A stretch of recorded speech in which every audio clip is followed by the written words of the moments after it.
Hello, everybody. This is the Old Bear from Old Bear's Den of Bigfoot, and we got an account for you out of northwestern Ohio, up near where there's a lot of corn and soybean fields, with small stretches of woods between the fields. And I was speaking to a young man on a Wednesday night. I'd rather been at church, but I have to work. And I was out of town, so I couldn't make it to my local church. Anyway, talking to this young man, he's very smart. He has uh, I would not call it um, he has something called Asperger's. Now, I know that's supposed to be something to do with your mental capacity and stuff, but this young man is borders on being a genius. He's very smart, able to do math problems, algebra problems, geometry, stuff like that in his head without using a paper and getting the right answer where it would take me, I'd have to write it out. Um, Very smart. I mean, super smart young man. And he loves to squirrel hunt. Now, he does this all fall, all the way up into the winter until it gets too cold for him in northern Ohio, and then he doesn't do it anymore. He loves the taste of squirrels. He loves squirrel gravy. We talked all about that. How he makes his squirrel gravy and he makes his homemade biscuits and all that stuff. And there's a squirrel over there on the electric line trying to hide from us. Little thing. They're so fun to watch. I love going out in the woods. See him going down the line? I love going out in the woods and watching them play and run around, and they're fun to watch. They're entertaining, and this young man loves to hunt them. I like to hunt them every once in a while. I don't hunt them very often. Um, when I got things to think about, it's when I go squirrel hunting. It's a lot of fun. It takes a lot of stress off from you. It's an enjoyable outdoor activity. Anyway, this young man went squirrel hunting one morning, and he went there after work. It was a week before I talked to him. And like I said earlier, it's been a while since I made a video. So I brought this one to you because it's kind of a heartfelt thing, and it's getting near Halloween. And Halloween night, we're going to have a scary encounter come out. In fact, it will be basically a nightmare before on Halloween because it was a nightmare for the people. There's Mr. Squirrel again, Gray Squirrel. And anyway, this young man goes hunting. He gets there after work. He leaves about 6 o'clock. He gets there right before daylight. He walks in and sits in his favorite spot. Now he's sitting there for approximately half an hour, according to what he said. We don't know, but he said he was sitting there for half an hour because the woods started to come back alive. And then all of a sudden it went quiet again. Now he hears footfalls. He's thinking it's a white-tailed deer. And so he's getting his hopes up. He wants to see a whitetail because he loves to look at white-tailed deer. Bucks or does. He doesn't have a choice. He likes looking at them and watching them and how they walk through the woods and how quietly they are and how they eat and everything about a whitetail. He's into that. And so he at this point he's looking hard for a flick of an ear, something, a white patch from the deer's throat or something, and he doesn't see anything. Well, this creature walks into view. He sees the head first, and he's mesmerized by it. He compared the face of this Bigfoot to a popular singer back from the late 90s, 2000s, and today she tends to bear all on Instagram. He just said she was that beautiful, the Bigfoot was. And the hair collar on this creature, she walks out into the open and she's standing there, and he's sitting there in a camo coat, blue jeans, with his 22 across his lap. And it walks out, beautiful. He said it was beautiful, almost like a platinum blonde hair collar.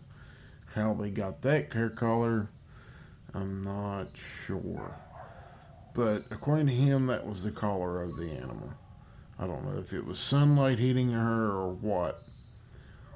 But he said she was just simply beautiful. Her body was relatively slim, like a young woman with, curves and all that stuff, and that's what he was telling me.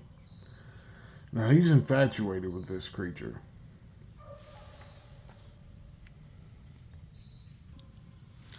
And even though he's infatuated with it, he's kind of taken aback because he's never seen one before and never heard of him. And it's just, to him, she was beautiful.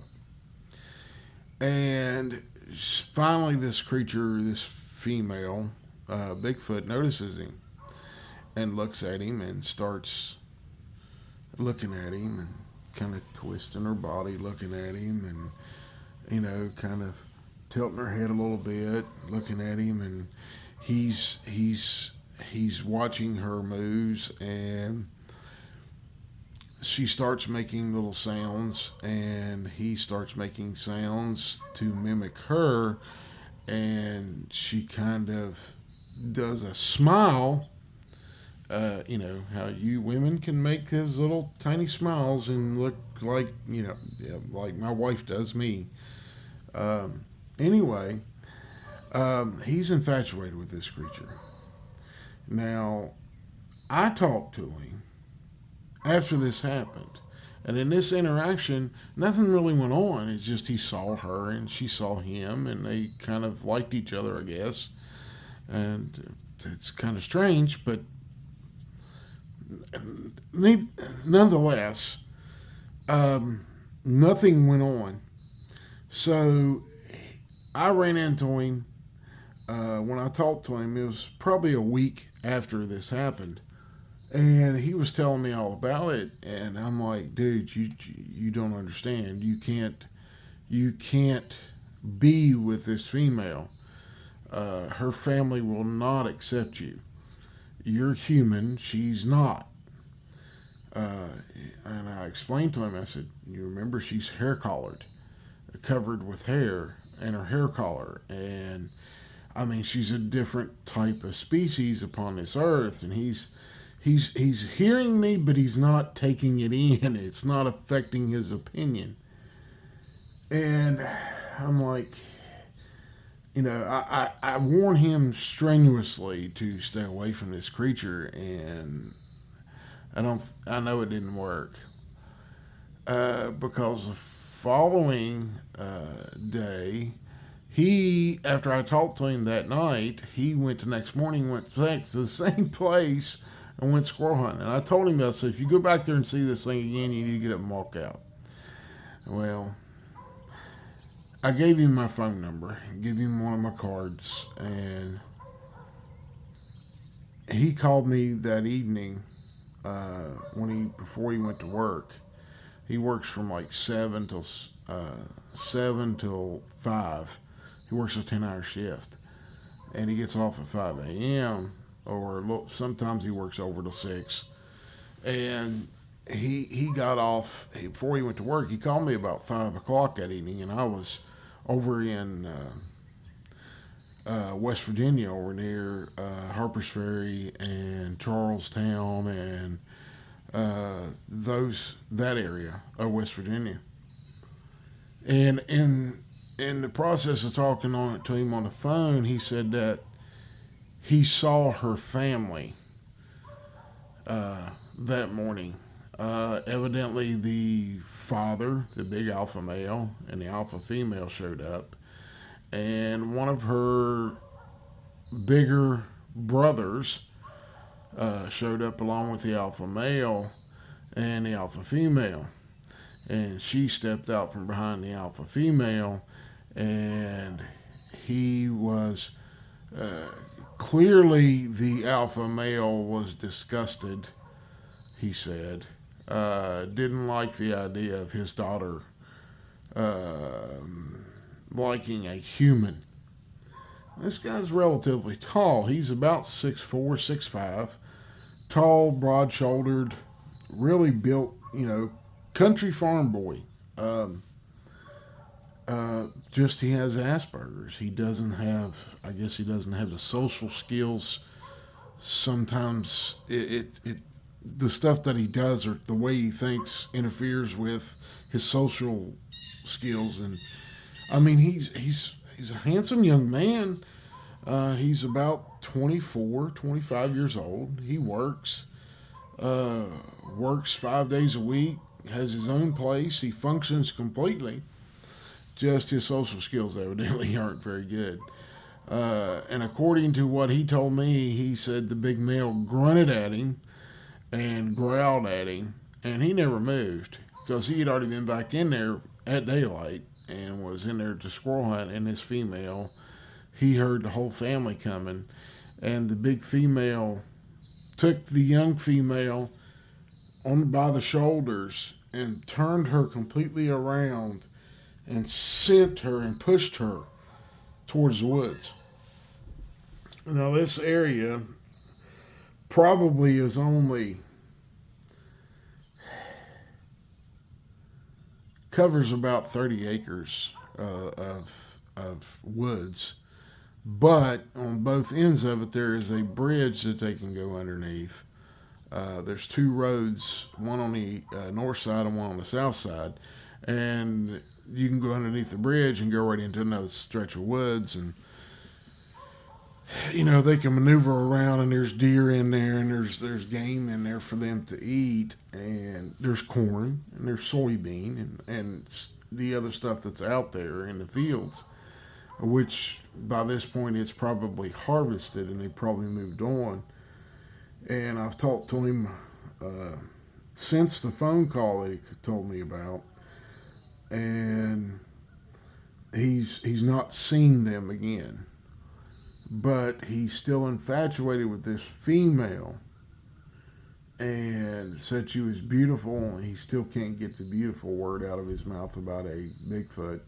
I don't know how. Anyway, um, both males demonstrated a little bit, and the big female ushered the young female out of there. And he said, I don't think they like me. I said, I'm pretty sure that they don't like you. They stay with their own. I mean, it's not like you're dating a girl from the Orient, or you're dating a girl from the Middle East, or you're dating a girl from Russia or the Netherlands or something like that. I said, it's completely different because it's a different species. And I think he got it, but I don't think he's got it. Anyway, he's kind of heartbroken over this, and it's kind of bothered him. But I'm trying to counsel him through it, and he's starting to come around and understand that it would never have worked because he would have had to live in the woods with them and never probably seen his family again and all this. And it's a tough situation for the young man to be in. So if you don't mind, say a few prayers for this young man and pray for him to have understanding and knowledge and to understand that this would have never worked and it would have cost him either his life or something else. So I hope you enjoy this encounter, and I hope you like it, and I hope you all you young guys out there take this to heed. Bigfoots might be pretty, maybe somehow, but you don't need to mess with them in that way. Anyway, y'all have a wonderfully blessed weekend, and we'll see you on the next one on the 31st. It'll probably be done, uploaded, probably do it tomorrow evening, and we'll upload it on Monday. It'll come out on the 31st, October, Halloween. We'll have it done around 3 or 4 o'clock in the afternoon. I hope you enjoy it. And get ready for some hair-raising shenanigans by Bigfoot. And that's going to be the title, Hair-Raising Shenanigans by Bigfoot. Y'all have a blessed one. We'll see you on the next one. Bye-bye.